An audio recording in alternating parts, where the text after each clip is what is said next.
Hello friends, welcome to NS classes. My name is Neetu. आज की video में हम बात करेंगे मॉक टेस्ट 5 के बारे में। ठीक है, मॉक टेस्ट 5 जो कि कंप्यूटर आर्किटेक्चर के ऊपर था, fundamental of computer, MS office और सी के जो है यहाँ पर क्वेश्चन मैंने आपको दिए थे। देख लेते हैं कैसे आप लोगों ने टेस्ट दिया है और कितना आप लोगों ने स्कोर किया है। फटाफट कमेंट सेक्शन में मुझे जो है आप कमेंट करके बता देना। ठीक है, और जिन बच्चों ने टेलीग्राम ग्रुप को ज्वाइन नहीं किया है वो टेलीग्राम ग्रुप को ज्वाइन कर लें ताकि आप अपने टेस्ट को अटेम्प्ट कर सकें। ठीक है, आई होप आप खुद को एनालिसिस कर पा रहे होंगे कि आपकी तैयारी कैसी है कैसी नहीं है। लेवल देखो, सीएस के अंदर कंप्यूटर साइंस बहुत ज़्यादा वाइड है, क्वेश्चन भी बहुत सारे हैं, लेकिन जो है इतनी सारी तो नहीं। अब देखते हैं एग्जाम में आपका क्या आता है, लेकिन मैंने अपनी तरफ से आपकी पूरी कोशिश की है कि भाई एग्जाम में आपको लेवल आपका ऐसा ही रहेगा। बस ये कि क्वेश्चन घुमा फिरा के पूछे जा सकते हैं। ठीक है, तो ज़्यादा टाइम ना वेस्ट करते हुए फटाफट सॉल्यूशन स्टार्ट करते हैं। सबसे पहला सॉल्यूशन जो है वो आपका सेक्शन 1 है, जिसके अंदर कंप्यूटर आर्किटेक्चर के क्वेश्चन है। और कंप्यूटर आर्किटेक्चर में से अगर आप कुछ और करो ना करो, लेकिन मेमोरी वाला जो टॉपिक है वो यहाँ से डेफिनेटली कर लेना, मेमोरी ऑर्गेनाइजेशन वाला, क्योंकि यहाँ से आपको एग्जाम में 2 या 3 मार्क्स जो है वो डेफिनेटली जो है देखने को मिलेंगे। तो इस वाले पार्ट को, मेमोरी ऑर्गेनाइजेशन को बहुत अच्छे से कर लेना भाई। ठीक है, सबसे पहला क्वेश्चन देखो, which among following can be considered as most advanced रोम।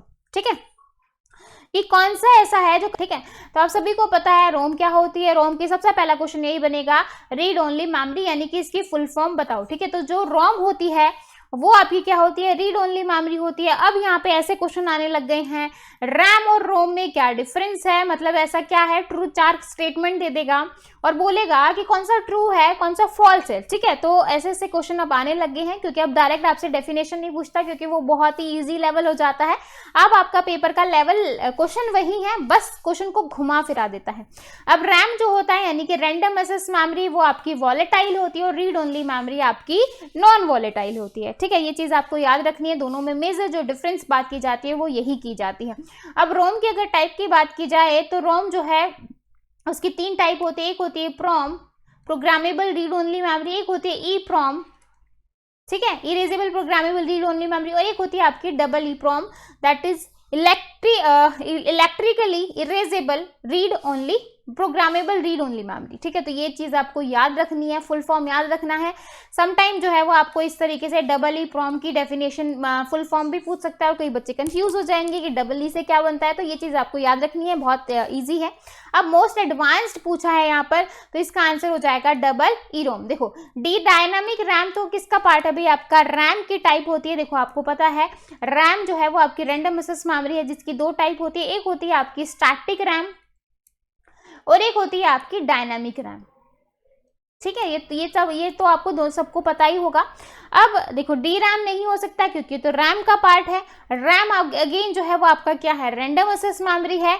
बच्चा आपका अब यहाँ पे 2 ऑप्शन तो आपके वैसे ही कट हो गए। ठीक है, अगर आपको समझ नहीं आ रहा है क्वेश्चन, तो जो है आपको क्वेश्चन जो है वो इस तरीके से ऑप्शन को एलिमिनेट करके, एलिमिनेशन मेथड आप जिसे कह सकते हो, कि ऑप्शन को एलिमिनेट करके आप ऐसे भी आंसर कर सकते हो। ठीक है, कि भाई ये तो रोम में कहाँ से आ जाएगा, क्योंकि रोम में तो ये होता नहीं है, तो आपने ए और सी को तो वैसे ही कट कर दिया। जब आपके 2 ऑप्शन कट हो गए तो बचे आपके 2 ऑप्शन, और एक बचा आपका पी रोम, एक बचा आपका डबल ई प्रोम। अब ये आपकी टाइप होती है किसकी, रोम की।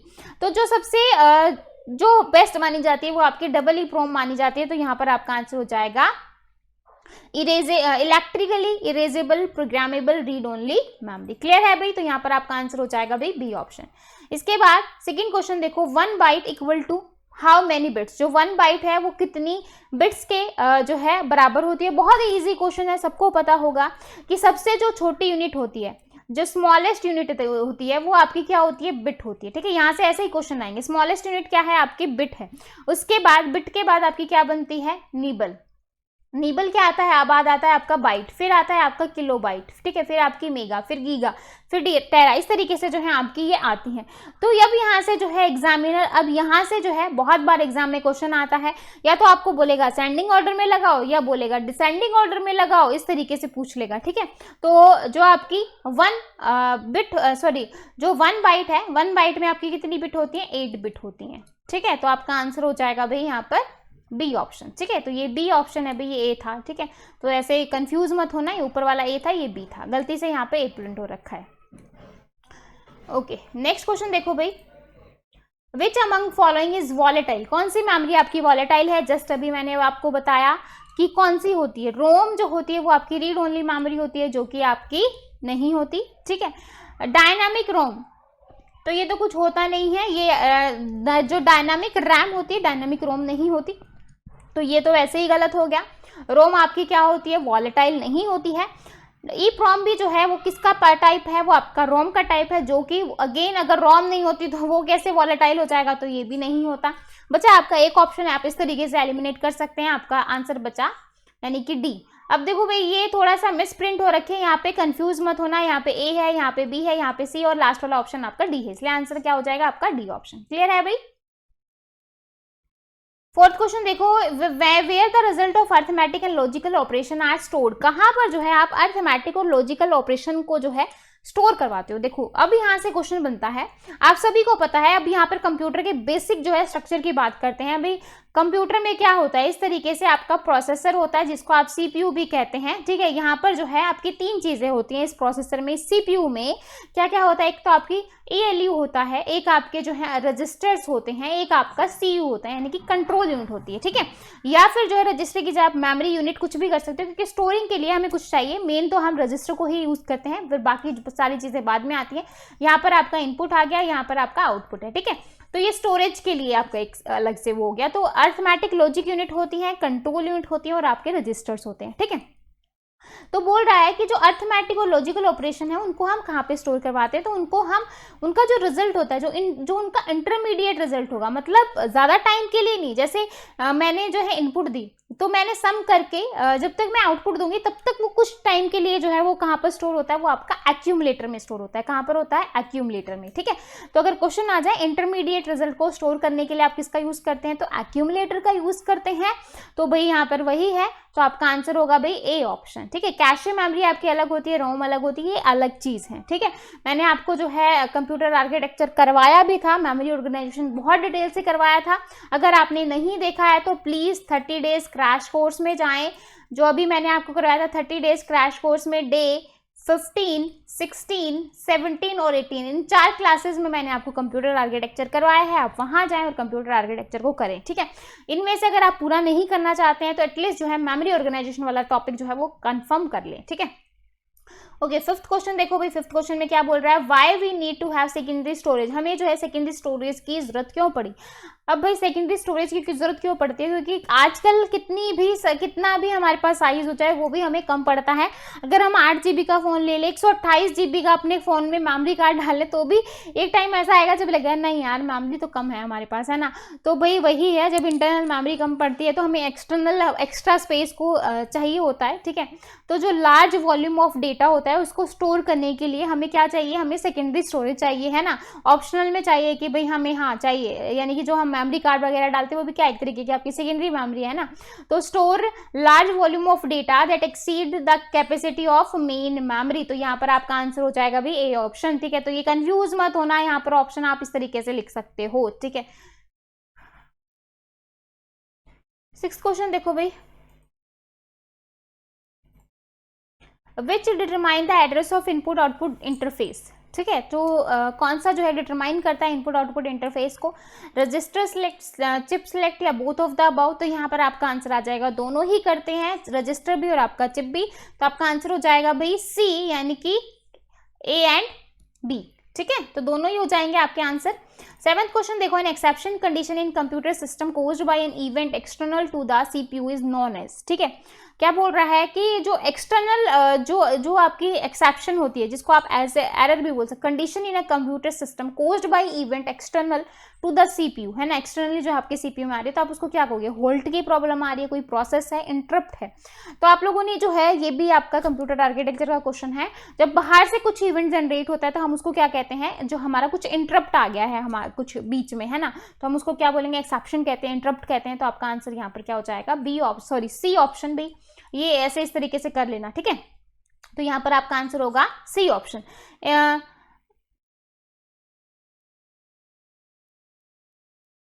8th क्वेश्चन देखो भाई, whenever CPU detect an interrupt, जब कोई सीपीयू जो है वो क्या डिटेक्ट करता है, इंटरप्ट को डिटेक्ट करता है, what it do with current state. तो क्या करेगा वो, सेव करेगा, डिस्कार्ड करेगा, depend system to system, first finish it, तो भाई ये वो क्या करेगा, सेव करेगा, तो आपका आंसर हो जाएगा भाई ए ऑप्शन, ठीक है। 9th क्वेश्चन देखो, input output process has direct access to, जो इनपुट आउटपुट प्रोसेस है वो डायरेक्ट जो है वो किसे असेस करता है, मेन मेमोरी को, सेकेंडरी मेमोरी को, या फिर जो है फ्लैश मेमोरी को, या रोम को। हाँ जी, तो किसको डायरेक्ट असेस करता है, मेन मेमोरी को, सेकेंडरी को, फ्लैश को, या रोम को। तो भाई जो इनपुट आउटपुट प्रोसेसर होते हैं वो डायरेक्ट आपके असेस करते हैं मेन मेमोरी को। अगर आप लोगों ने, अभी मैं फिर से कह रही हूँ कि अगर आप लोगों ने अभी तक कंप्यूटर आर्किटेक्चर नहीं पढ़ा है तो प्लीज जो है आप जाएं उनकी वीडियो देखिए, आपको डायरेक्ट जो है सबकी सभी के आंसर अच्छे से आ जाएंगे, ठीक है। तो यहाँ पर आपका आंसर हो जाएगा भाई ए ऑप्शन, यानी कि मेन मेमोरी, ठीक है।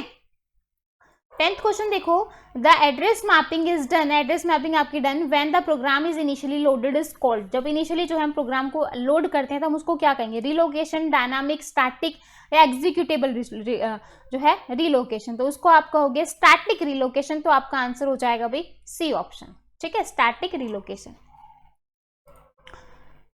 11th क्वेश्चन देखो, the unit which decode and translate etch instruction, जो यूनिट है वो क्या कर रही है, डिकोड कर रही है और ट्रांसलेट कर रही है etch instruction and generate the necessary enable signals from ALU and other unit is called, उसको हम क्या कहेंगे, ALU बोलेंगे, अर्थमेटिक लॉजिक यूनिट बोलेंगे, कंट्रोल यूनिट कहेंगे, CPU कहेंगे, लॉजिक यूनिट कहेंगे। ये तो मैंने आपको बता दिया कंट्रोल यूनिट ALU कहाँ पर होते हैं, ठीक है। तो बोल रहा है कि कौन सी ऐसी यूनिट जो डिकोड भी करती है, ट्रांसलेट भी करती है, हर एक इंस्ट्रक्शन को जनरेट करवाती है, necessary enable signal to ALU, ठीक है। तो ये सारे काम किसके होते हैं, कंट्रोल यूनिट के होते हैं भाई, ठीक है।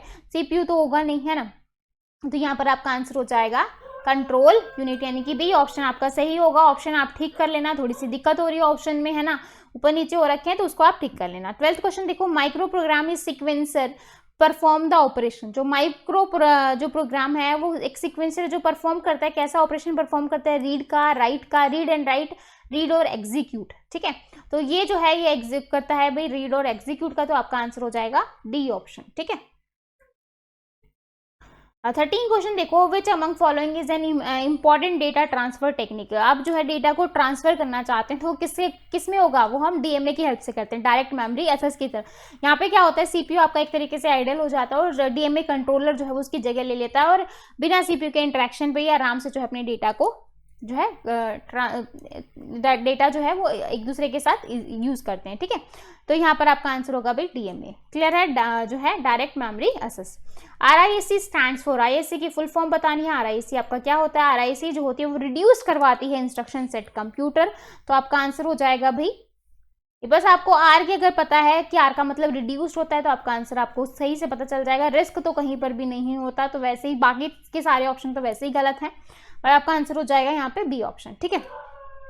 15 क्वेश्चन देखो, the performance of the cache memory, जो कैशे मेमोरी की performance is measured in terms है, जो परफॉर्मेंस है कैशे मेमोरी की। अब मैं आपको एक चीज बता देती हूँ कि भाई यहाँ पर होता है आपका CPU, ठीक है, और CPU में ही जो है आपकी चिप होती है रजिस्टर्स की, फिर यहाँ पर आपकी कैशे मेमोरी, एक चिप यहाँ पे इंटरनल चिप होती है जो रजिस्टर्स होते हैं आपके, यहाँ पे आपकी कैशे मेमोरी, ठीक है, यहाँ पर जो है आपकी मेन मेमोरी आ जाती है और फिर जो है आपकी सेकेंडरी मेमोरी आ जाती है। इस तरीके से आपकी मेमोरी का सीक्वेंस चलता है। सबसे पहले जो है सबसे फास्ट अगर बात की जाए तो आपके रजिस्टर्स होते हैं, रजिस्टर्स के बाद आपकी कैशे मेमोरी होती है, ठीक है, और कैशे के बाद आपकी मेन मेमोरी आती है और मेन के बाद लास्ट में आपकी आती है सेकेंडरी मेमोरी। और ये पूछ रहा है कि जो आपकी ये जो कैशे मेमोरी है इसको हम किस टर्म्ड में जो है मेजर करते हैं, तो इसमें आपका हिट रेशो होता है। अगर आपको जो आप ढूंढ रहे हो वो डेटा अगर आपको कैशे मेमोरी में मिल जाता है तो आप बोलोगे कि डेटा हिट हो गया है, अगर आपको नहीं मिलता है तो आप बोलोगे डेटा मिस हो गया है, फिर आप मेन मेमोरी में जाओगे वहां पर ढूंढोगे, इस तरीके से, ठीक है। तो ये मेजर किया जाता है हिट रेशो की फॉर्म में, तो आपका आंसर हो जाएगा ए ऑप्शन, क्लियर है भाई। 16 क्वेश्चन देखो, set of physical address is known as, physical address को आप क्या कहते हो, disk space, address space, memory space या लोकेशन। तो यहाँ पर आपका आंसर हो जाएगा सी ऑप्शन, यानी कि मेमोरी स्पेस, ठीक है। 17 क्वेश्चन देखो, which device among following are usually designed on complex electromechanical principle, ठीक है। तो किसके ऊपर बेस्ड होता है, printed device, input device, storage या पेरिफेरल डिवाइसेस। तो ये हो जाएगा आपका इनपुट डिवाइसेस के ऊपर, तो आपका आंसर हो जाएगा भाई बी ऑप्शन, ठीक है। 18 क्वेश्चन देखो भाई, लास्ट 2-3 क्वेश्चन आपके सेक्शन 1 के। नेक्स्ट बोल रहा है डैश रीड द डेटा, आपने क्या किया, डेटा को रीड किया by reflecting pulses of laser beam on the surface, तो आप उसको क्या बोलोगे, magnetic tape, optical disk, floppy disk या रोम, तो आप उसको बोलोगे ऑप्टिकल डिस्क, तो आपका आंसर हो जाएगा भाई बी ऑप्शन, ठीक है। 19 क्वेश्चन देखो, CPU and input output interface share a common bus then transfer of data between two unit is known as, आप क्या करवा रहे हो, आप सीपीयू और इनपुट आउटपुट इंटरफेस में आप क्या करवा रहे हो, शेयर करवा रहे हो एक कॉमन बस को, जिसमें आप डेटा को ट्रांसफर भी करवा रहे हो दो यूनिट के बीच में, तो उसको एसिंक्रोनस बोलोगे, क्लॉक इंडिपेंडेंट बोलोगे, सिंक्रोनस बोलोगे या डिकॉर्डर इंडिपेंडेंट बोलोगे, तो यहाँ पर आपका आंसर हो जाएगा C option, that is synchronous, इस टाइप के डेटा को आप क्या कहोगे, सिंक्रोनस, ठीक है, तो आपका आंसर हो जाएगा सी ऑप्शन। लास्ट क्वेश्चन है अभी आज का हमारा सेक्शन 1 का, लास्ट क्वेश्चन में बोल रहा है कि all the operation in digital, ठीक है, system are synchronized by a clock that is generated by clock generator, pulse या पल्स जनरेटर, तो यहाँ पर आपका आंसर हो जाएगा डी ऑप्शन, पल्स जनरेटर, ठीक है। इसी के साथ जो है आपके कंप्यूटर आर्किटेक्चर के क्वेश्चन खत्म होते हैं, सेक्शन 1 खत्म होता है। अब हम बात करेंगे एफओसी यानी कि फंडामेंटल ऑफ कंप्यूटर के क्वेश्चन डिस्कस करेंगे कि कैसे कैसे क्वेश्चन जो है आपके एग्जाम में पूछे जाते हैं, ठीक है। हाँ जी, सेक्शन 2 देखो भाई, सेक्शन 2 हमारा कंप्यूटर फंडामेंटल का है, यानी कि एफओसी फंडामेंटल ऑफ कंप्यूटर, यहाँ से भी आपके एग्जाम में क्वेश्चन आते हैं। तो सबसे पहला क्वेश्चन है प्रोसेस। प्रोसेस क्या होती है आपकी, सिंगल थ्रेड एग्जीक्यूशन होता है, प्रोग्राम इन एग्जीक्यूशन होता है, प्रोग्राम इन मेमोरी होती है या टास्क होता है, ठीक है। तो देखो दो चीज होती हैं, एक आपका होता है प्रोग्राम, एक होता है आपका प्रोसेस, ठीक है। यहाँ से एग्जाम में क्वेश्चन आ सकता है। तो जो प्रोग्राम होता है, प्रोग्राम नॉर्मल जैसे आपने सी लैंग्वेज में लिखा या C++ में लिखा, जावा में, जिसमें भी आप प्रोग्राम लिखते हो, आपने नॉर्मल प्रोग्राम लिखा, तो वो आपका एक प्रोग्राम है। जब आप उस प्रोग्राम को एग्जीक्यूट करते हैं, जब आप उस प्रोग्राम को एग्जीक्यूशन में लेके जाते हैं, जब आप उस प्रोग्राम को रन करते हैं, तो वो आपकी प्रोसेस बन जाती है, ठीक है। अब यहाँ पे दोनों में मेन डिफरेंस क्या होता है, जो प्रोग्राम होता है वो आपकी पैसिव एंटिटी है, कि भाई पैसिव स्टेट है, सिर्फ आपने बना दिया, काम खत्म, ठीक है। जो प्रोसेस होता है वो आपका क्या होता है, एक्टिव, यानी कि आप उसको रन करके देख रहे हो, आप उसको एग्जीक्यूशन में लेके जा रहे हो, तो वो आपका क्या बन जाता है, वो आपकी प्रोसेस बन जाती है। तो सीधी से अगर डेफिनेशन की बात की जाए प्रोसेस की, तो प्रोसेस होता है आपका प्रोग्राम इन एग्जीक्यूशन, जब आप किसी प्रोग्राम को एग्जीक्यूशन में लेके जाते हैं तो वो आपका क्या बनता है, वो आपकी प्रोसेस बन जाती है। और दोनों में अगर डिफरेंस पूछे आपसे कि प्रोग्राम और प्रोसेस में मेजर डिफरेंस क्या होता है, तो यही होता है, प्रोग्राम जो होता है वो आपका पैसिव होता है, और जो आपकी प्रोसेस होती है वो आपकी एक्टिव स्टेट होती है। क्लियर है? तो यहाँ पर अगर आपका आंसर की बात की जाए तो आपका बी आंसर जो है वो सही होगा, ठीक है। सेकेंड क्वेश्चन देखो, the word processing features that catches most random typographical error and miss spelling is known as, ठीक है। देखो क्या बोल रहा है, वर्ड प्रोसेसिंग फीचर आपको बताना है जिसमें आप कैच करते हो, ढूंढते हो रैंडम जो भी आपकी एरर्स आ जाती है, मिस स्पेलिंग, जो आप मिस स्पेलिंग करते हो, समटाइम हम लिखते हैं तो भाई कुछ ऐसा तो है नहीं कि हम सब कुछ सही टाइप करें, जो है कुछ गलत भी टाइप कर देते हैं, तो आपका क्या होता है, ग्रामर चेक, स्पेल चेकर या वर्ड चेकर या क्या होगा, तो वो आपका स्पेल चेकर होता है। क्या होता है भाई, spell checker. Word processing feature catch most random miss spelling is known as spell checker, ठीक है। क्या कहेंगे, स्पेल चेकर, ठीक है। थर्ड क्वेश्चन देखो, what is the smallest unit of information. Information की स्मॉलेस्ट यूनिट क्या होती है, तो सबसे जो छोटी यूनिट होती है वो आपकी, जस्ट मैंने अभी आपको बताया था। अब देखो ये क्वेश्चन आया थोड़ा इंफॉर्मेशन के उसमें, तो अब बच्चे कई कंफ्यूज हो जाएंगे कि भाई इंफॉर्मेशन में छोटी यूनिट क्या होगी। भाई क्वेश्चन तो आपको पता है कि सबसे छोटी यूनिट क्या होती है कंप्यूटर की फॉर्म में, तो आपको इंफॉर्मेशन के उसमें आए तो आप कंफ्यूज है, बाइट होगा, ब्लॉक होगा। कई बच्चे तो यहाँ पे ब्लॉक लगा देंगे कि भाई बिट बाइट और ये नहीं बोले तो दूसरा इसको कनेक्टेड है कि आपका ब्लॉक हो, ठीक है। इस तरीके से आप कर सकते हो, तो ऐसे मत करना, ठीक है। सबसे छोटी यूनिट आपकी बिट होती है, तो यहाँ पर आपका आंसर होगा भाई बिट। क्लियर है, ठीक है। तो इसलिए थोड़ा सा अगर आपको एग्जामिनर घुमाता है तो घूमने वाली जरूरत नहीं है, आप थोड़ा सा अपने माइंड को लगाओ और बस आंसर कर दो, ठीक है। फोर्थ क्वेश्चन देखो, what is the decimal equivalent of a binary number. Binary number आपको दे रखा है और आपको इसका डेसिमल इक्विवेलेंट निकालना है। बहुत ही इजी क्वेश्चन है ये, आपके फंडामेंटल ऑफ कंप्यूटर के क्वेश्चन है, बेसिक क्वेश्चन है, ठीक है। अब आप ये डिजिटल का क्वेश्चन है वैसे अगर हम देखें तो, अब आप इसको क्या बोलोगे, ये देखो नॉर्मल अगर आपको डायरेक्ट करना है तो डायरेक्ट आप क्या करोगे, जब आप ये आपका डेसिमल नंबर और इसको आपको करना है किसमें भाई, बाइनरी नंबर में करना है, तो क्या करो, इसको सबको नंबरिंग कर लो। तो इधर वाले को 0, फिर 1, फिर 2, फिर 3, फिर 4, ठीक है। अब बाइनरी में कर रहे हैं तो अगर बाइनरी में बोले, अगर आप कन्वर्जन को बाइनरी में बोले तो आप 2 की पावर लगा दो, ठीक है, 2 की पावर 0, 2 की पावर 1, 2 की पावर 2, 2 की पावर 3, 2 की पावर 4, जितनी नंबर आए हैं उतनी, ठीक है। अगर इसी को ये ऑक्टल में बोलता कि भाई डेसिमल को आप ऑक्टल में चेंज करो, तो अगर आपको ऑक्टल में करना होता तो आप 8 की पावर 0, 8 की पावर 1, 8 की पावर 2, 8 की पावर 3 और 8 की पावर 4 कर देते। अगर आप इसी को बोलता कि डेसिमल को हेक्सा में चेंज करो, तो हेक्सा का बेस क्या होता है, 16 की पावर 0, 16 की पावर 1, 16 की पावर 2, 16 की पावर 3 और 16 की पावर 4। क्लियर है भाई। डेसिमल को बाइनरी में बोले, बाइनरी का बेस 2 होता है तो बाइनरी में कर देना, ठीक है, या फिर आपको जो है ऑक्टल में बोले तो 8 बेस कर देना, हेक्सा में बोले तो 16 करके सीधा आपको ये करना है। फिर आपको कैलकुलेशन करनी है इनकी और बस आपका आंसर आ जाएगा। तो भाई अब हमें बाइनरी में करना है तो ये बाइनरी वाले रख लेते हैं, बाकी ऑक्टल और हेक्सा को इरेज कर देते हैं। बस मैंने आपको समझाने के लिए बताया कि भाई अगर कुछ आ जाता है, भाई एक सेकेंड, 1 यहाँ पे 4 और ये 2 की पावर 4, ठीक है। अब देखो ये 1 की मल्टीप्लाई है किससे, 2 की पावर 4। 2 की पावर 4 क्या होता है, 4 बार मल्टीप्लाई कर लो अगर किसी को नहीं पता। वैसे 2 की पावर 4 16 होता है आपका, 2 दूनी 4, 4 दूनी 8 और दूनी 16, ठीक है। प्लस 0 की मल्टीप्लाई किसके साथ, 2 की पावर 3 के साथ, दैट इज 8, प्लस 1 की मल्टीप्लाई किसके साथ, 4 के साथ, यानी कि 2 की पावर 2 दैट इज 4, ठीक है। फिर प्लस 1 की मल्टीप्लाई किससे, 2 की पावर 1 क्या होता है, 2 होता है, प्लस 1 की मल्टीप्लाई किससे, 2 की पावर 0 क्या होता है आपका, 1 होता है, ठीक है। क्लियर है भाई। अब देखो अब ये 16 की 1 से मल्टीप्लाई करेंगे 16 आएगा, क्लियर है। अब 8 की 0 से मल्टीप्लाई करेंगे तो आपको 0 ही मिलेगा, 4 की 1 से करोगे तो आपको 4 मिलेगा, 2 की 1 से करोगे तो 2 और 1 की 1 से करेंगे तो 1।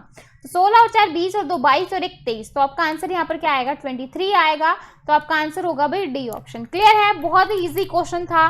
तो हेक्सा पूछे, बाइनरी पूछे, ऑक्टल पूछे, विद इन सेकंड का क्वेश्चन है, बस आपको समझाने में थोड़ा टाइम लगा है, अदरवाइज इसको टाइम नहीं लगता। देखो डायरेक्ट आपको करना होता तो 2 की पावर 0, 2 की पावर 1, 2 की पावर, देखो अगर आपको नंबरिंग भी नहीं करनी तो डायरेक्ट जो है 1 0 1 1 खुला लिख के 2 की पावर 0 से स्टार्ट कर दो, क्योंकि 0 से नंबरिंग स्टार्ट होती है।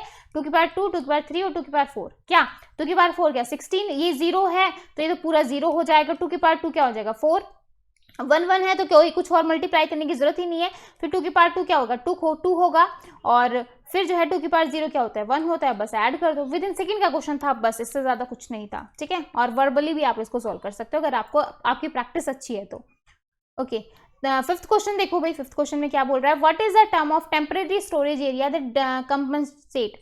वो आपको जो है वो आपको टेम्पररी मतलब टेम्परेरी से आप समझ रहे हो कि कुछ टाइम के लिए सिर्फ हम डेटा को स्टोर करवा रहे हैं, that compensate for differences in data rate and data flow between devices. तो उसको आप क्या कहोगे, बफर, बस, चैनल या मॉडेम। तो उसको हम क्या कहते हैं, बफर कहते हैं। बफर एक टेम्परेरी स्टोरेज एरिया होता है जो हम यूज करवाते हैं इन सब चीजों के लिए, ठीक है।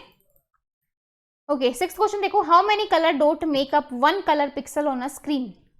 कितने जो हैं, कितने colour, how many colour dot, ठीक है। आप सभी को पता है कि जो इस तरीके से जो है आपके डॉट्स की फॉर्म में जो है जितनी पास जो है आपके डॉट्स होते हैं उतने आपकी जो है पिक्चर आपको अच्छी दिखाई देती है, सभी को पता है ना। तो कलर पिक्सल ऑन स्क्रीन कितने होते हैं, 3 colour dot form a colour pixel on a screen and these are following colour. कौन कौन से होते हैं भाई, एक होता है आपका रेड, एक होता है आपका ब्लू और एक होता है आपका ग्रीन। ये 3 कलर होते हैं, 3 मेन कलर होते हैं, ठीक है। You can make any colour, मतलब आप इन 3 कलर से कोई भी कलर बना सकते हैं आपकी स्क्रीन के ऊपर, ठीक है।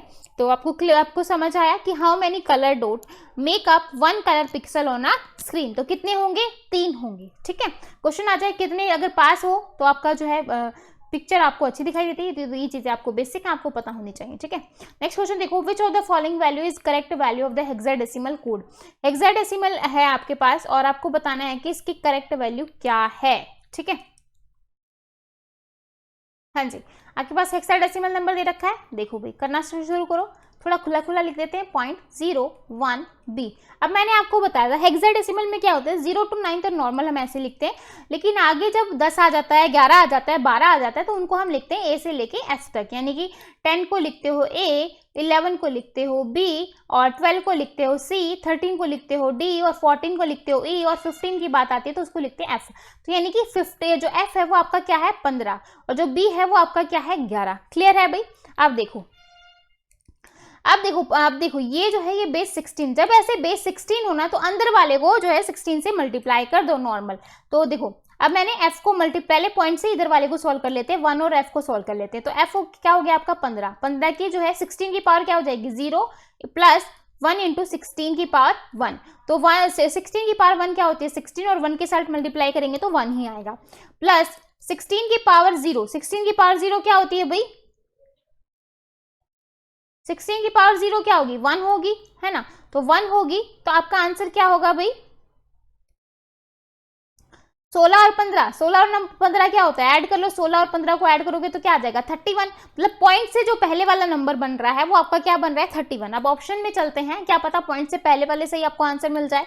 देखो 35 आ रहा है आंसर नहीं होगा, 32 आ रहा है आंसर नहीं होगा, 31 हमें क्या मिला है 31, तो आपका आंसर क्या होगा भाई 31, है ना। ये 30 भी नहीं होगा, 32 भी नहीं होगा, 35 भी नहीं होगा, आपका जो है पॉइंट से इधर वाला नंबर ही बन रहा है 31। तो आपका आंसर जो है डायरेक्ट आपको पॉइंट के बाद वाला सॉल्व करना ही नहीं है, पॉइंट से पहले वाले सॉल्व करके आपको आंसर पता चल गया है, ठीक है। अब पॉइंट से उधर वाले को सॉल्व करना है तो आपको क्या करोगे, ठीक है। अगर आपको सिर्फ पॉइंट से इधर वाले से आंसर नहीं आता तो आप क्या करोगे 0.0 1 और b, अगेन जो है 16 की मल्टीप्लाई करो तो 16 की पावर 1 माइनस 1, ठीक है 0 से करेंगे, प्लस 1 इंटू 16 की पावर माइनस 2, प्लस b का क्या होता है 11 और 16 की पावर माइनस 3, इसको सॉल्व कर लेना। जो पॉइंट से इधर वाला है 06598 यही आएगा, तो आपका आंसर होगा भाई सी ऑप्शन, ठीक है।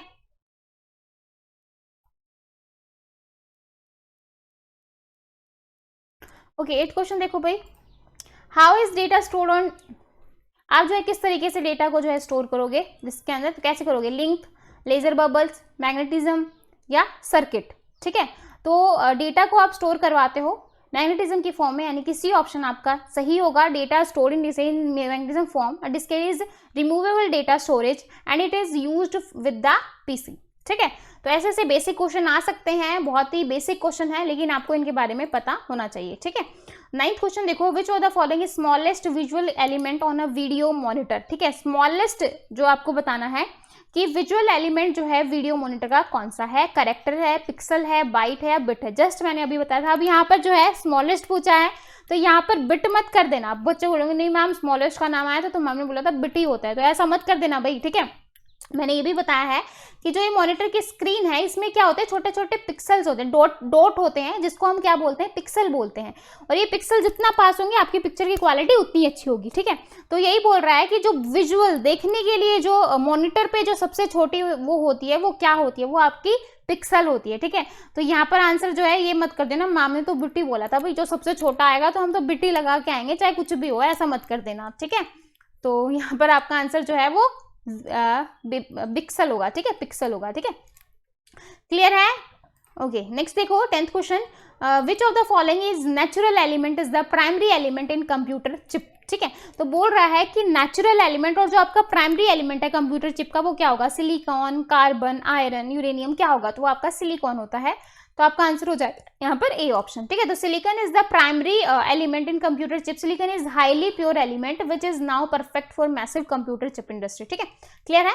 नेक्स्ट देखो भाई, which of the following program enable you to calculate number related to row and column, कौन सा जो है प्रोग्राम है जो अनेबल होता है मतलब कैलकुलेट करने के लिए number related to row and column, तो window program, spreadsheet program, graphics या फिर वर्ड प्रोग्राम। तो यहाँ पर आपका आंसर हो जाएगा स्प्रेडशीट प्रोग्राम, यानी कि बी ऑप्शन आपका यहाँ पर सही होगा, ठीक है।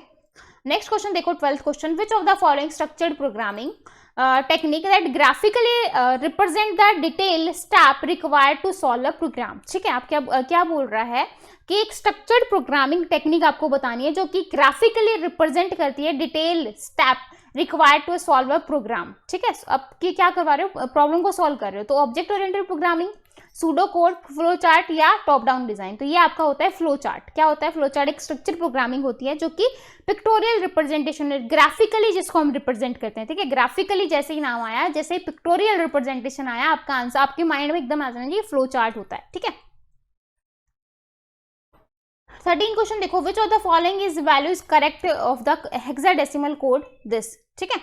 तो A B C D E F, A B C D E F, just अभी बताया ए को क्या लिखते हो, ए को क्या लिखते हो भाई 10 के बराबर, बी को क्या लिखते हो 11, सी को क्या 12, डी क्या होता है आपका 13, ई क्या होता है आपका 14 और हाँ, और f क्या होता है आपका 15। ये नंबर आपको पता है, देखो 0 to 9 हम क्या लिखते हैं, नॉर्मल ऐसे लिखते हैं, और जब हेक्साडेसिमल, जब आगे की बात आती है ए से लेके f तक, तो हम उसको 10, 11, 12, 13, 14, 15 इस तरीके से हम रिप्रेजेंट करते हैं। तो अब कई बच्चे यहाँ पर ये सोचेंगे कि भाई देखो 11 आ रहा है तो मतलब 20 से स्टार्ट कर दिया, 11 से, तो ऐसा नहीं है भाई। नॉर्मल जैसे हमने पहले फॉर्मूला लगाया था वैसे हम इसको सॉल्व करेंगे। ये नहीं है कि डायरेक्ट ए की वैल्यू 10 लिख दी, फिर 11 लिख दी, 12 लिख दी, 13 लिख दी, 14 लिख दी, 15 लिख दी, तो आपका आंसर आ जाएगा। ठीक है, सब बच्चे 11 देख के सोचेंगे अरे ये तो 20 से शुरू हो रहा है, अभी ए की वैल्यू कहाँ गई, ऐसे मत कर देना। ठीक है, अब देखो यहाँ पर A B C D E F, अब इसका ये हेक्साडेसिमल है। अब इसको जो है आप चेंज करोगे तो क्या हो जाएगा, अब 16 की मल्टीप्लाई अंदर से करनी शुरू कर दो, यानी कि 15 इंटू 16 की पावर 0 प्लस 14 इंटू 16 की पावर 1 प्लस डी क्या होता है आपका 13 इंटू 16 की पावर 2 प्लस सी क्या होता है 12 इंटू 16 की पावर 3 प्लस 11 इंटू 16 की पावर 4, है ना, 0 1 2 3 4, फिर जो है 10 प्लस 10 इंटू 16 की पावर 5। अब 16 की पावर 5 क्या होती है भैया, आप कैलकुलेट कर लेना, मैं आपको दिखा देती हूँ कैलकुलेशन एक बार। देखो 16 की पावर 5 होती है 16 की पावर 5, अब क्या होगी 10 4 8 5 7 6 इतना होता है, और जब इसकी 10 से मल्टीप्लाई करेंगे तो इसके साथ एक 0 और आ जाएगी। ठीक है, फिर जो है 16 की पावर 4 और 11 के साथ मल्टीप्लाई ये हो जाएगा, ये जब हम इसको सॉल्व करेंगे तो आपका आंसर आएगा ये वाला, यानी कि सी ऑप्शन आपका सही होगा। 112593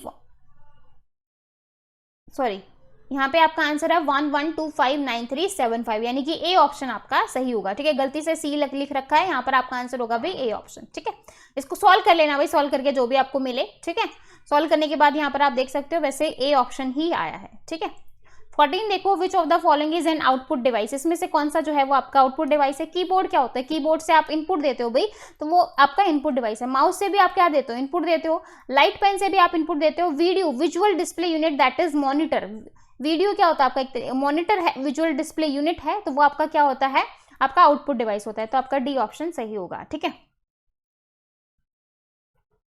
it is a hardware output device that use a cathode ray tube, मतलब एक तरीके की मॉनिटर विजुअल डिस्प्ले, मतलब डिस्प्ले करवा रहा है। ठीक है, तो ये आपका एक हार्डवेयर डिवाइस होता है जो कैथोड रे ट्यूब डिस्प्ले है विजुअल इमेजेस, जो विजुअल इमेजेस को डिस्प्ले करने के लिए करते हैं। ठीक है, तो 15 क्वेश्चन देखो, which of the following is an input device, कौन सा जो है आपका इनपुट डिवाइस है। देखो ऊपर पूछा था आउटपुट, अब पूछा है इनपुट, तो आपको बस एक बार ये नाम भी देखो याद कर लेने हैं कि भाई कौन सा इनपुट होता है, कौन सा आउटपुट होता है। जिससे कंप्यूटर के अंदर इनपुट जाए वो आपका इनपुट है, जिससे आपको आउटपुट दिखे कंप्यूटर के अंदर वो आपका आउटपुट डिवाइस है। लाइक आपका मॉनिटर है, मॉनिटर पे आपको आउटपुट दिखते हैं तो वो आपका क्या है, आउटपुट डिवाइस। ठीक है, लाइक आपका प्रिंटर, प्रिंटर से आपको जो है, आप जब कोई प्रिंट आउट देते हो, ऑप्शन जो आप देते हो, तो आपको प्रिंट आउट हाथ में मिल रहा है, सॉफ्ट कॉपी आपके हाथ में आ जाती है, तो वो क्या है, आपकी आउटपुट डिवाइस है, जहां से आपको आउटपुट मिल जाए। ठीक है, तो अब देखो प्लॉटर, प्लॉटर आपका क्या होता है, आउटपुट डिवाइस। प्रिंटर क्या है, जस्ट अभी मैंने बताया जो है आउटपुट डिवाइस है। वीडियो जस्ट अभी हमने इससे पहले देखा जो है विजुअल डिस्प्ले यूनिट आपकी आउटपुट डिवाइस है। माउस, माउस से क्या देते हो आप, इनपुट देते हो, तो वो आपका क्या है, इनपुट डिवाइस है। ठीक है, तो आपका आंसर हो जाएगा डी ऑप्शन। 16 क्वेश्चन देखो, which of the following is extension of notepad, notepad का एक्सटेंशन बताना है, ये चीज भाई याद कर लेना किसका क्या एक्सटेंशन होता है, तो नोटपैड का एक्सटेंशन हो जाएगा भाई TXT। अब देखो XLS किसका होता है, अब मुझे कमेंट करके बताएंगे। डॉट PPT किसका होता है, डॉट BMP किसका होता है, बाकी के ऑप्शन आप मुझे कमेंट सेक्शन में बता देना भाई किसका क्या होता है। ठीक है, BIOSO, BIOSO की क्या होता है भाई आपका, by operating system, by compiler, या जो है by interpreter, by application software, तो BIOS। ठीक है, जिसको आप जो है क्या बोलोगे आप, बाई ऑपरेटिंग सिस्टम। ठीक है, जिसको आप बेसिक इनपुट आउटपुट सिस्टम भी कह सकते हो आई थिंक। तो BIOS यूज कहाँ किया जाता है, ऑपरेटिंग सिस्टम के अंदर। ठीक है, तो आपका आंसर होगा A option. What is mean of booting in the system, booting का मतलब क्या होता है, बूटिंग का मतलब होता है जब आपका कंप्यूटर जो है वो रीस्टार्ट होता है, रीस्टार्टिंग द कंप्यूटर, तो आपका आंसर हो जाएगा भाई ए ऑप्शन। 19 क्वेश्चन देखो, computer is accurate but if the result is computation is false that is the main reason for it, power failure हो जाना, या फिर computer circuit, incorrect data entry, या डिस्ट्रैक्शन। तो यहाँ पर आ जाएगा आपका इनकरेक्ट डेटा एंट्री, तो आपका सी ऑप्शन यहाँ पर सही होगा। 20 क्वेश्चन देखो, द सेंट्रल यानी कि सीपीयू जो है वो कहाँ एलोकेट करता है, हार्ड डिस्क में, सिस्टम यूनिट में। सीपीयू कहाँ होगा, जस्ट सीपीयू क्या है आपका, जस्ट मैंने अभी बताया, जहां से आप इनपुट, ये आपने इनपुट दिया, आपको आउटपुट मिला, ये आपका सीपीयू, ये कहाँ पर होगा, सिस्टम के अंदर ही तो होगा, system unit. Hard disk, memory ये अलग है, मेमोरी यूनिट तो खुद इसके अंदर होती है, रजिस्टर वगैरह है ना। तो मॉनिटर अलग है, जो आपके इनपुट आउटपुट डिवाइसेज होते हैं, ठीक है। तो आपका आंसर होगा भाई बी ऑप्शन। क्लियर है। 21 देखो, which one of the following is contain graphical file extension. ठीक है, तो आपको ग्रुप बताना है। पहले आपका आएगा जेपीजी, फिर आएगा जीआईएफ, फिर आपका बीएमपी। तो JPG, GIF, BMP are all extension of graphical file. Graphical file के सारे एक्सटेंशन होते हैं। कौन कौन सा, जेपीजी फाइल हो गई, जीआईएफ हो गई, बीएमपी हो गई। जेपीजी स्टैंड्स फॉर, जेपीजी की फुल फॉर्म पूछ ली जाती है, joint photographic expert group. JPG को आप जेपीईजी भी कहते हो, मतलब जेपीजी को आप जेपीईजी भी कहते हो, joint photographic expert unit, confuse मत होना। जीआईएफ जो है वो ग्राफिक इंटरचेंज फॉर्मेट होता है। बीएमपी जो है वो बिटमैप इमेज फाइल होती हैं। क्लियर है भाई, तो आपको पता होना चाहिए ग्राफिकल जो है रिप्रेजेंटेशन है। नेक्स्ट देखो, which of the following is equal to gigabyte. Gigabyte के बराबर कौन होता है, तो 1024 मेगाबाइट जो है वो आपकी गीगाबाइट के बराबर होती है। देखो पहले आता है आपका बाइट, फिर आता है किलोबाइट। किलोबाइट जो है वो आपका 1024 बाइट के बराबर होती है। फिर आता है आपका मेगाबाइट, मेगाबाइट 1024 किलोबाइट के बराबर होता है। फिर आता है गीगाबाइट, गीगाबाइट जो है वो 1024 मेगा के बराबर होता है। ठीक है, तो अब यहाँ पर देखो भाई, गीगाबाइट पूछा था तो 1024, तो आपका आंसर होगा सी ऑप्शन। ठीक है, नेक्स्ट देखो, how many bytes does 4 kilobyte represent. 4 kilobyte में जो है वो आपकी कितनी जो है बाइट होंगी, है ना। तो किलो का मतलब होता है 2 की पावर 10 और 4 का मतलब होता है यहाँ पर 4। ठीक है, अब देखो, और ये बाइट तो है ही, बाइट का तो बाइट में ही पूछा है, बिट तो पूछा नहीं। अगर बिट पूछता तो हम बाइट को भी जो है 8 लिखते।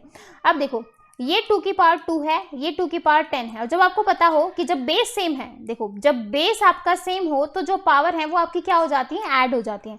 तो 2 और 10 क्या हो जाएंगे, 2 की पावर 12, और 2 की पावर 12 जो है वो किसके बराबर होता है, 2 की पावर 10 होती है आपकी 1024, 2 की पावर 11 होता है आपका 2048, और 2 की 12 होता है आपका 4096। ठीक है, तो ये देखो, ये चीज आपको याद करनी है। भी थोड़ा सा आपका मैथ्स भी थोड़ा सा स्ट्रॉन्ग होना चाहिए। जिन बच्चों का मैथ्स थोड़ा वीक है तो थोड़ा सा आप इनको थोड़ा सा स्ट्रॉन्ग रखो। ठीक है, तो 2 की पावर 12 जो है वो 4096 के बराबर होता है।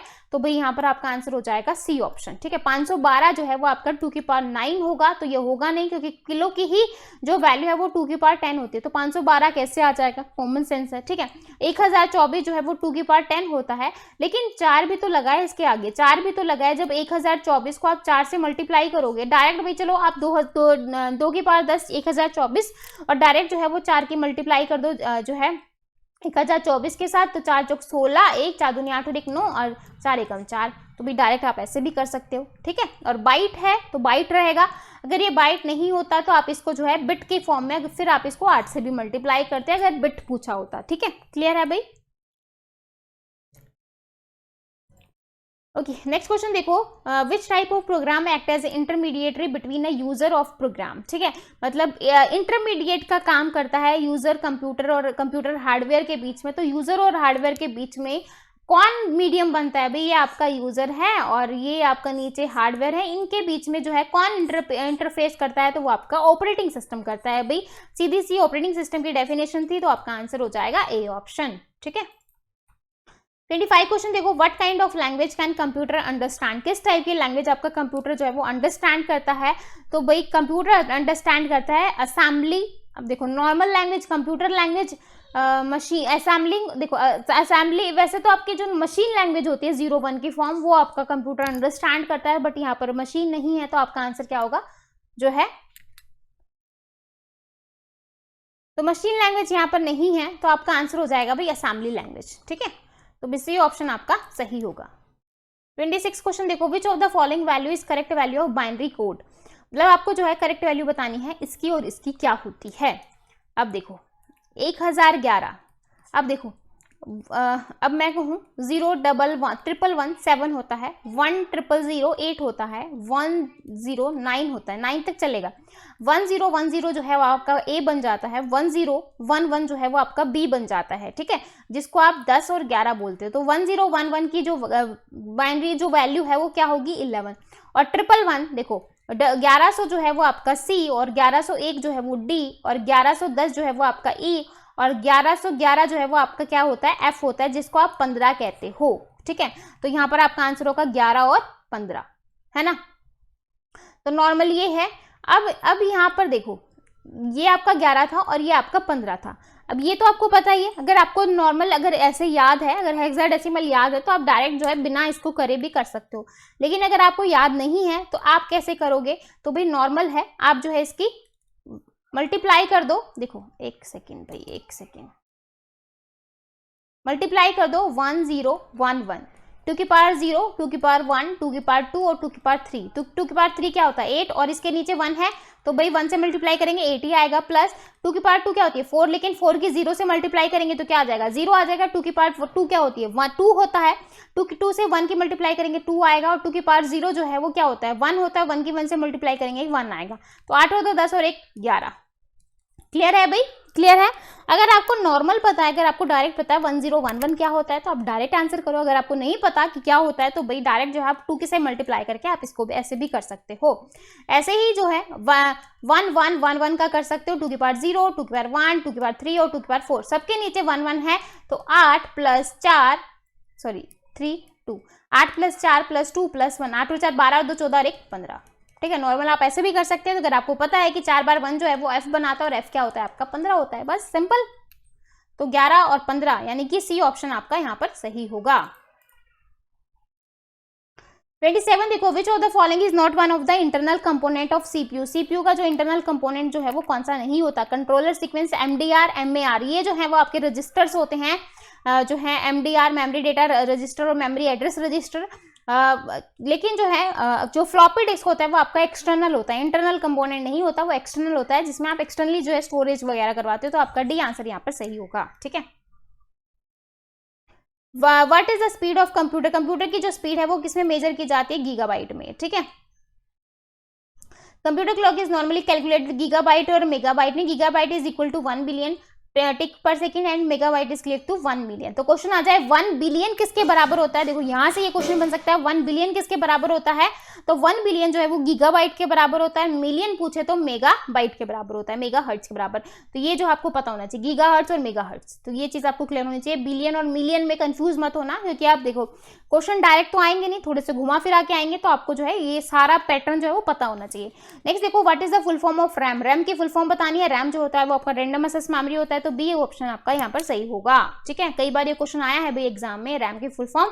और डी रैम आपका क्या होता है, डायनामिक रैंडम एक्सेस मेमोरी होती है। तो देख लो कौन सा ऑप्शन है, बी ऑप्शन आपका यहाँ पर सही होगा, ठीक है। इसी के साथ जो है आपके 50 क्वेश्चन कंप्लीट हो गए, 2 सेक्शन हमने कंप्लीट कर लिया। अब आपके 2 सेक्शन हो रहते हैं, एक है आपका रहता है एमएस ऑफिस वाला और एक आपका रहता है सी वाला, ठीक है। अब हम इनको भी कर लेते हैं। सेक्शन 3 यानी कि एमएस ऑफिस देखो, हाँ जी सेक्शन 3 देखो, MS office. Which is not a font style. कौन सा जो है वो आपका फॉन्ट का स्टाइल नहीं होता है।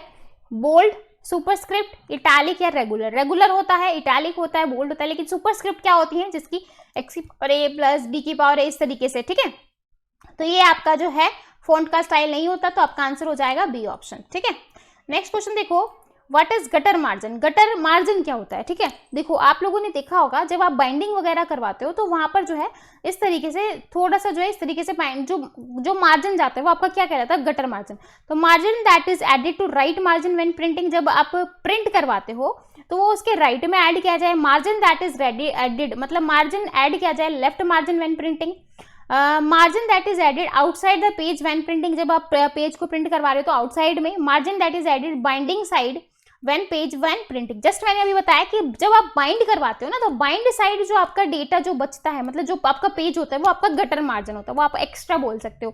तो आप थोड़ा सा आप मार्जिन रखते हो ताकि जो है वो आपके जो आपने लिखा है, जो आपके लिखा हुआ है वो उसके अंदर ना आए, ठीक है। तो वो गटर मार्जिन कहलाता है। जब आप बाइंड करवाते हो, बाइंड साइड जो आपका ऐड होता है वो आपका गटर मार्जिन होता है, ठीक है। तो आपका आंसर यहाँ पर हो जाएगा डी ऑप्शन। तो ये चीज याद रख लेना, इंपॉर्टेंट क्वेश्चन है, ठीक है। 33 देखो, लैंडस्केप क्या होता है आपका, फॉन्ट स्टाइल होता है, पेपर साइज होता है, पेज लेआउट होता है, पेज ओरिएंटेशन होता है। तो लैंडस्केप जो है वो आपका पेज ओरिएंटेशन होता है, यानी कि डी ऑप्शन आपका यहाँ से सही होगा। ठीक है, 4 क्वेश्चन देखो, type face option will come under which menu. जो टाइप फेस ऑप्शन है वो किसके अंडर आता है, ठीक है, कौन से मेन्यू के अंडर आता है, एडिट, व्यू, फॉर्मेट या टूल। ठीक है, तो जो टाइप फेस ऑप्शन है वो आएगा आपका फॉर्मेट। ठीक है, फॉर्मेट के अंदर, तो आपका आंसर होगा भाई सी ऑप्शन। ये थोड़े से आप देख लेना, थोड़ा सा जो है मिसप्रिंट हो रखा है, ABCD 4 ऑप्शन है, एडिट की जगह ऑप्शन नहीं डला हुआ, तो वो आपका ए ऑप्शन है। ठीक है, तो इस चीज को आप करेक्ट कर लेना। 5th क्वेश्चन देखो, background colour and document is not visible in. Background colour जो है वो किसके थ्रू जो है विजिबल नहीं होता, web layout view, print preview, या फिर जो है reading view, print layout view. तो आपका आंसर हो जाएगा यहाँ पर प्रिंट जो है प्रीव्यू। ठीक है, तो प्रिंट प्रीव्यू यानी कि बी ऑप्शन आपका यहाँ पर सही हो जाएगा। ठीक है, नेक्स्ट क्वेश्चन देखो भाई, 6th question, what is the portion of a document in which you set certain page formatting option. आप क्या करवा रहे हो, आपने जो है आप कौन सा जो डॉक्यूमेंट है जिससे आपने क्या किया, सेट फॉर्मेटिंग ऑप्शन, यानी कि पेज सेटअप, सेक्शन, पेज या डॉक्यूमेंट। तो आपका आंसर होगा यहाँ पर सेक्शन। ठीक है, 7th क्वेश्चन देखो, Which of the following is not available on the ruler of MS Word screen। कौन सा जो है वो अवेलेबल नहीं होता रूलर पे, MS Word स्क्रीन पे, tab, stop box, left indent, right indent, centre indent. तो यहाँ पर आपका आंसर हो जाएगा सेंटर इंडेंट। ठीक है, कौन सा अवेलेबल नहीं होता, लेफ्ट होता है, राइट होता है, सेंटर नहीं होता। Gutter position can be set in the following position. Gutter जो है वो कहाँ पर सेट की जाती है, लेफ्ट और राइट में, लेफ्ट एंड टॉप में, लेफ्ट एंड बॉटम में, लेफ्ट ओनली में। तो जो गटर पोजीशन है वो लेफ्ट और टॉप में जो है सेट की जाती है। तो आपका आंसर हो जाएगा यहाँ पे बी ऑप्शन। ठीक है, 9th क्वेश्चन देखो, what is the shortcut key of line break. Line break की जो शॉर्टकट की है वो क्या होगी, control plus enter, alt plus enter, shift plus enter या स्पेस एंटर। तो आपका आंसर हो जाएगा यहाँ पर शिफ्ट प्लस एंटर। क्या हो जाएगा, शिफ्ट के साथ एंटर प्रेस करोगे तो आपकी लाइन जो है वो ब्रेक हो जाएगी। तो आपका आंसर होगा ये। ठीक है, 10th क्वेश्चन देखो, बाई प्रेसिंग F12, जब आप F12 को प्रेस करते हो तो क्या होता है, save as dialog box will open. जब आपने जो ओपन किया वो सेव हो जाएगा, save dialog box will open. ठीक है, save open dialog box, close dialog box will open. तो आपका आंसर होगा सेव डायलॉग बॉक्स। ठीक है, तो आपका जो है ए ऑप्शन यहाँ पर सही होगा। 11th क्वेश्चन देखो, which key will open and dialog box. कौन सी की जो है वो आपके डायलॉग बॉक्स को ओपन करती है, F12 करती है, ऑल्ट प्लस F12 करती है, कंट्रोल प्लस F12 या शिफ्ट प्लस 12। तो कंट्रोल प्लस F12 जो है वो आपके डायलॉग बॉक्स को क्या करती है, ओपन करती है। ठीक है, फिर क्वेश्चन देखो, how will MS word will response in repeated word. जब जो MS वर्ड है वो किस तरीके से रिस्पॉन्स करता है जब आप वर्ड को रिपीट करवाते हो। तो green wavy line under the repeated word, red wavy line under the repeated word. तो क्या करता है ये, रेड वेवी लाइन जो है वो लाइन कर देता है रिपीटेड वर्ड के नीचे। ठीक है, 13 देखो, what is the use of all caps features in MS word. MS word में जो ऑल कैप्स होता है उसका क्या फीचर्स होता है, it changes all selected text in capital letter. क्या करेगा, सारे जो टेक्स्ट हैं उनको चेंज कर देगा कैपिटल में। ठीक है, ऑल कैप्स का काम क्या होता है, तो यहाँ पर आपका आंसर होगा भाई ए ऑप्शन ही, सभी जो आपने लिखा है टेक्स्ट वो आपका कैपिटल लेटर में चेंज हो जाएगा। ठीक है,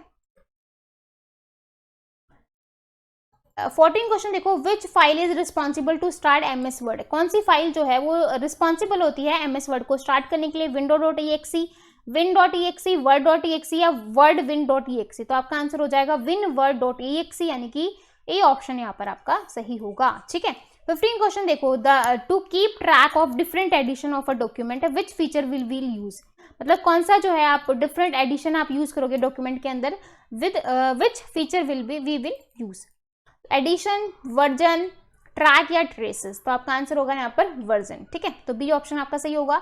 which is not a type of margin. कौन सा जो है वो आपके मार्जिन का टाइप नहीं है, टॉप, लेफ्ट, राइट या सेंटर। तो सेंटर जो आपका मार्जिन का टाइप नहीं है, सेंटर में आप कहाँ से मार्जिन दोगे, लेफ्ट में दे सकते हो, राइट में दे सकते हो, टॉप में दे सकते हो, बॉटम में दे सकते हो। लेकिन आपने लेफ्ट में दे दिया, राइट और टॉप में दे दिया, राइट में दे दिया आपने, लेकिन बीच में तो आप लिखोगे, सेंटर में कहाँ से आपने मार्जिन दे दिया। ठीक है, तो डी ऑप्शन आपका यहाँ पर सही होगा। 17 देखो, what will be the use of control plus J. Control plus J का काम क्या होता है, जस्टिफाई करना, अलाइनमेंट, अलाइन, जस्टिफाई। तो आपका आंसर हो जाएगा भाई यहाँ पर सी ऑप्शन।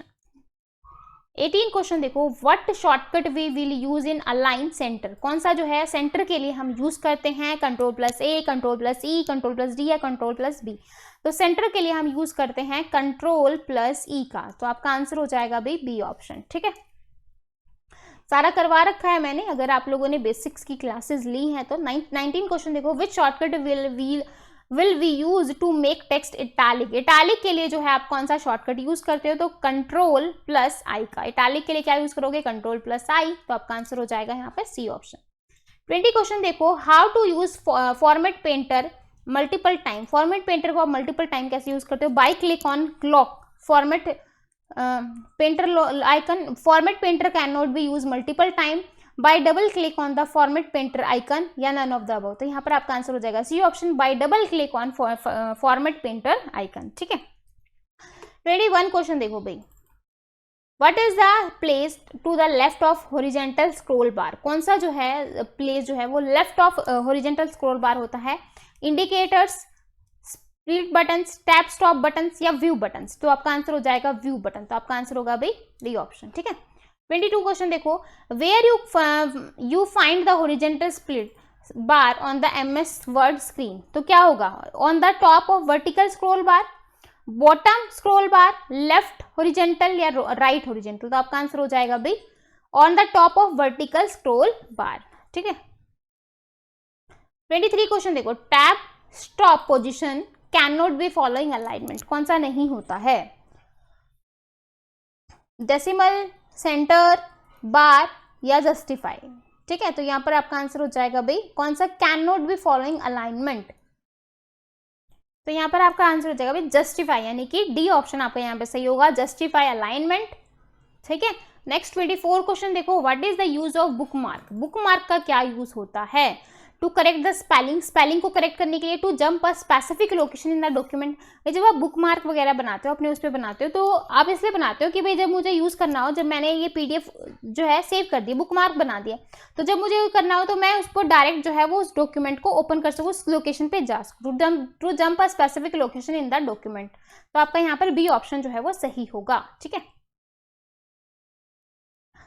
25 देखो, when feature is use to replace straight quote with smart quote as you type, तो auto correct as you type, auto change as you type, auto ignore as you type या auto format as you type. तो आपका answer हो जाएगा auto format as you type, तो आपका D option जो है यहाँ पर बिल्कुल सही होगा। ठीक है, 26 देखो, control plus D shortcut use for, control plus D जो है वो किस लिए यूज करते हैं, कंट्रोल प्लस डी बी का जो है, सॉरी कंट्रोल प्लस डी का हम यूज करते हैं open dialog box, font dialog box, save या फिर सेव डायलॉग बॉक्स। ठीक है, इसका हम यूज करते हैं फॉन्ट डायलॉग बॉक्स के लिए, तो आपका आंसर हो जाएगा यहाँ पर बी ऑप्शन। ठीक है,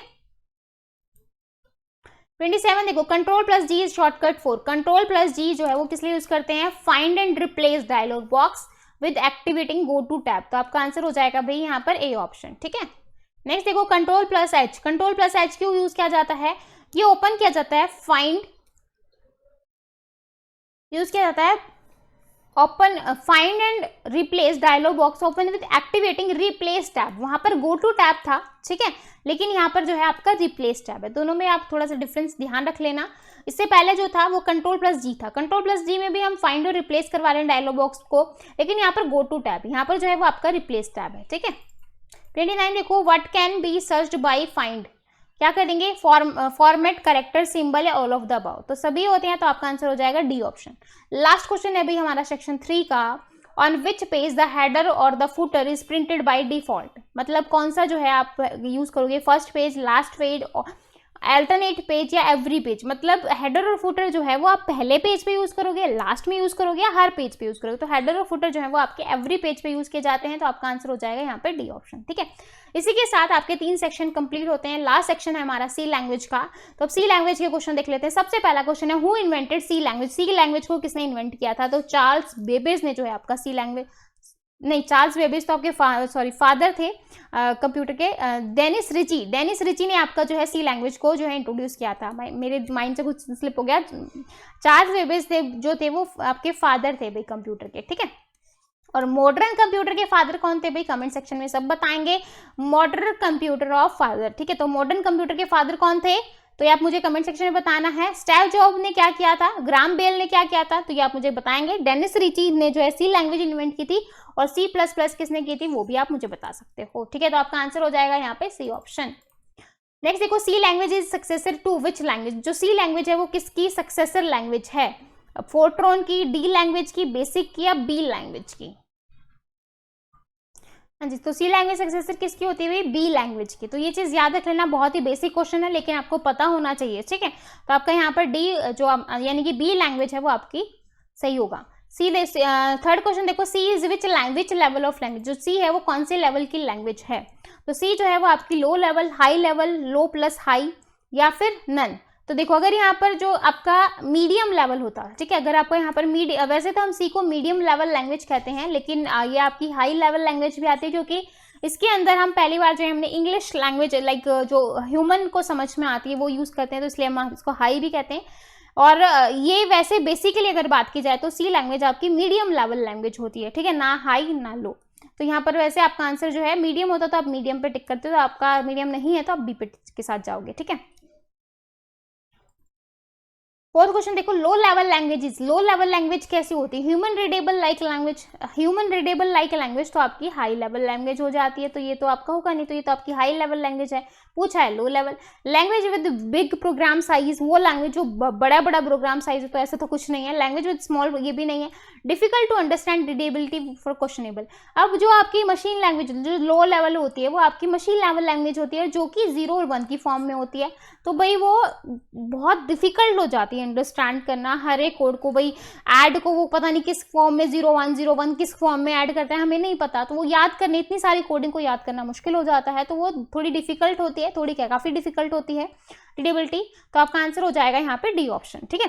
फिफ्थ क्वेश्चन देखो, high level languages, high level language क्या होती है। हाई लेवल लैंग्वेज आपकी ह्यूमन रीडेबल लैंग्वेज होती है, जो कि ह्यूमन आराम से जो है इसको रीड कर सके, तो आपका आंसर हो जाएगा यहाँ पे ए ऑप्शन। सिक्स क्वेश्चन देखो, विच programme output hello world, hello world की जो आउटपुट है वो यहाँ पर क्या होगी, किस तरीके से हेलो वर्ल्ड को हम लिखेंगे ताकि हमें जो है वो प्रिंट होके हेलो वर्ल्ड मिल जाए। हाँ जी, देखो हेलो वर्ल्ड को हमें आउटपुट एज आउटपुट जो है वो प्रिंट करवाना है। तो देखो भाई यहाँ पर स्कैनएफ है, आपको ये पता होना चाहिए कि स्कैनएफ के थ्रू हम इनपुट देते हैं, ठीक है, हमारे कंप्यूटर को। तो भाई हमें तो आउटपुट चाहिए, तो आउटपुट के लिए आप स्कैनएफ को कैसे यूज कर लोगे, तो ये तो होगा नहीं। इसके बाद है प्रिंटअप, आपने मेन में प्रिंटअप किया और हेलो वर्ल्ड आपको नहीं लिख दिया, तो आपको जो आउटपुट मिलेगी वो आपको हेलो वर्ल्ड करके मिलेगी, ठीक है। तो ये आपका बिल्कुल सही है।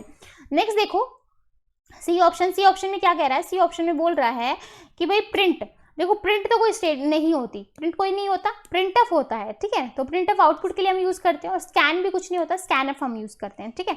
तो ये दोनों दो तो वैसे ही नहीं होंगे, और स्कैनएफ क्यों नहीं होगा वो मैंने आपको बता दिया है, तो आपका यहाँ पर आंसर हो जाएगा बी ऑप्शन, ठीक है।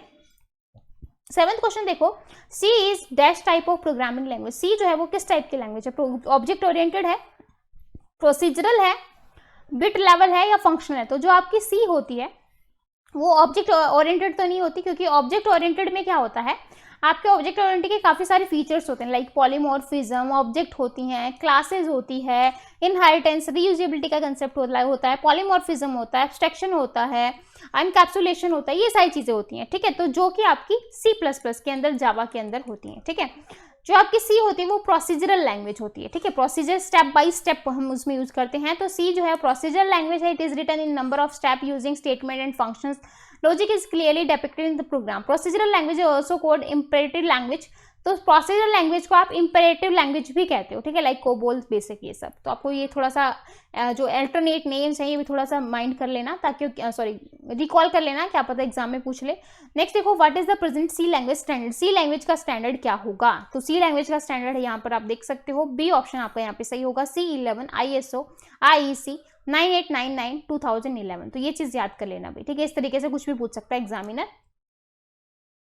नेक्स्ट देखो, what are the new feature of C11 और ISO IEC 9899 2011 स्टैंडर्ड इज, तो क्या है इसका features, type generic, macro, static assertion, multi threading, anonymous, union, quick exit, bound checking, interfaces, anonymous, तो सभी होते हैं भाई, तो आपका आंसर हो जाएगा डी ऑप्शन, ठीक है। फीचर्स पूछे तो सभी हैं, तो आपका आंसर इसलिए क्या है, all of this. 10th question देखो भाई, C language was invented which laboratory, C language जो है वो कहाँ पर जो है इन्वेंट की गई थी, तो AT और T लैब में की गई थी, तो आपका आंसर हो जाएगा यहाँ पे सी ऑप्शन, ठीक है। BCPL language is also got.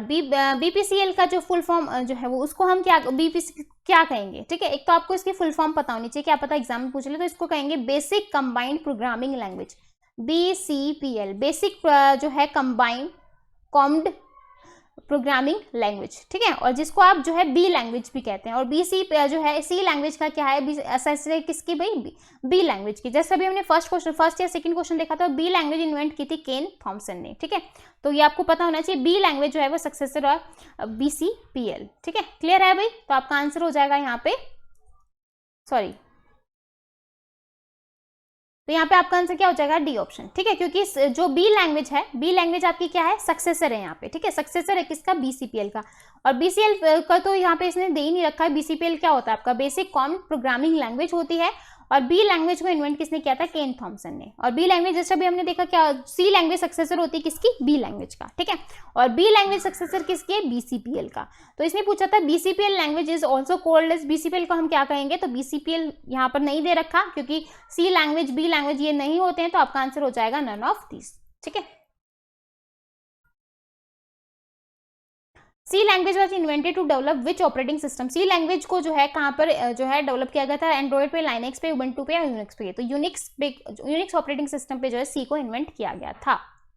C language was invented in which year, C language कौन से ईयर में इन्वेंट हुई थी, तो 1972, ठीक है। C language is used in the development of, C language का जो डेवलपमेंट है database, graphics application, word process सभी के लिए किया गया था। तो आपका आंसर हो जाएगा यहाँ पे all of the above.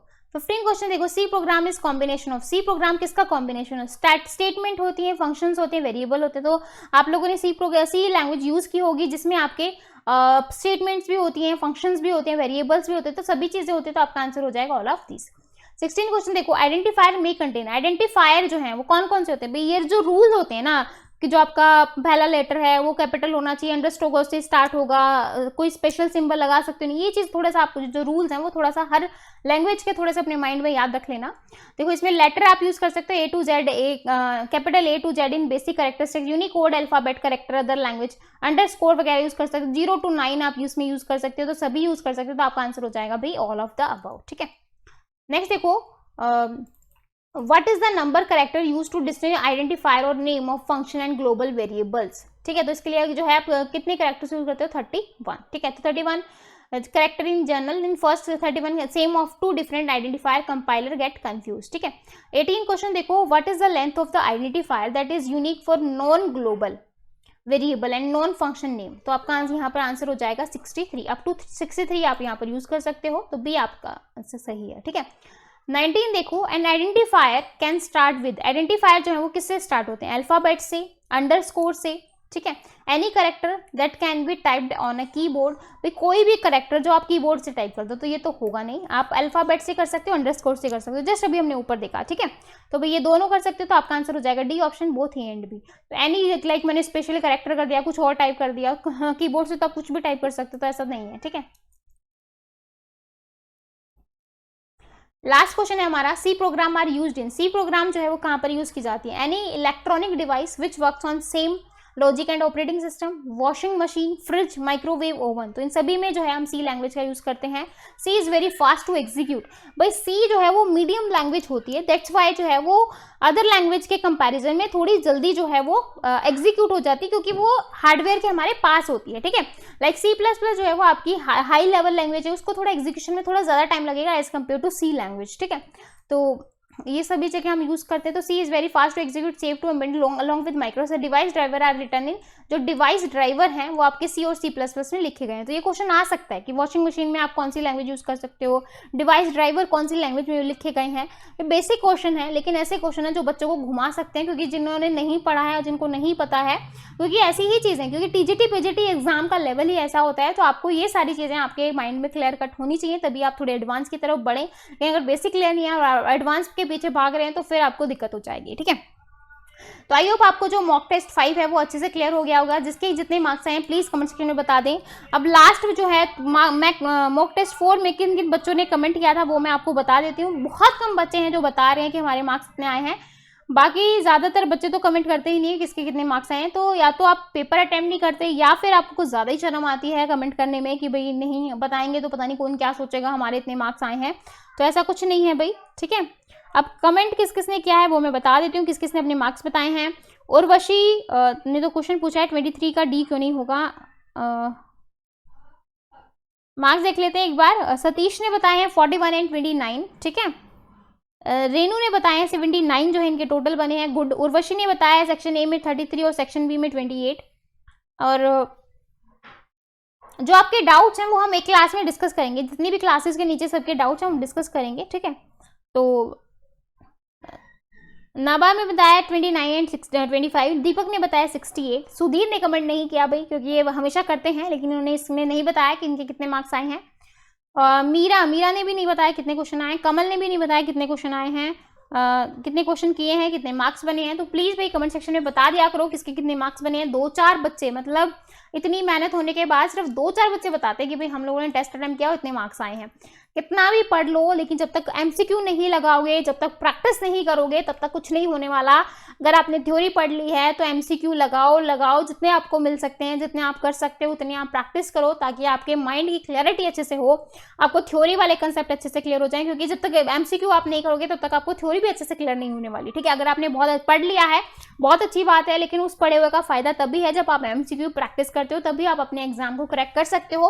Otherwise मुश्किल हो जाएगा एग्जाम को क्रैक करना, ठीक है।